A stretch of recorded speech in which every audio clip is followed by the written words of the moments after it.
నమస్తే. నేను మీ స్వప్న. ఎంతటి ఖరీదైన చేపలనైనా సరే, ఏ చేపలనైనా సరే ఒక్కసారి ఈ విధంగా పులుసు చేసి చూడండి. టేస్ట్ అయితే సూపర్‌గా ఉంటుంది. నేను ఆవాల నూనె వేసి చేశాను. ఆవాల నూనెతో చేపల కూర అయితే అదిరిపోతుంది కదండీ!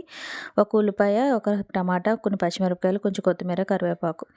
ఆవాల నూనె, 2 గరిటెల రిఫైన్డ్ ఆయిల్ వేసుకొని బాగా వేడైన తర్వాత ఉల్లిపాయ, పచ్చిమిరపకాయ, టమాటా బాగా వేగిన తర్వాత చింతపండు నానబెట్టుకొని పక్కన పెట్టుకొని రసం తీసుకోండి. 2 స్పూన్ల చేపల మసాలా పేస్ట్ బాగా వేగిన తర్వాత రుచికి సరిపడా ఉప్పు, కారం, పసుపు వేసుకొని బాగా కలుపుకొని చింతపండు రసాన్ని అంతటితో పాటు 2 గ్లాసులు వాటర్ వేసుకొని హై ఫ్లేమ్‌లో పులుసు ఈ విధంగా మరిగిన తర్వాత మీరు ఏ చేపలైతే తీసుకుంటున్నారో ఆ చేపలన్నింటిని వేసుకొని కొంచెం కరివేపాకు కూడా వేసుకొని హై ఫ్లేమ్ మీద ఒక 10 నిమిషాలు ఉడికించుకొని కొత్తిమీర జల్లుకొని దించేసుకుంటే ఎంతో టేస్టీగా ఉండే చేపల పులుసు అయితే రెడీ అయిపోతుందండి ఆవాల నూనెతోటి.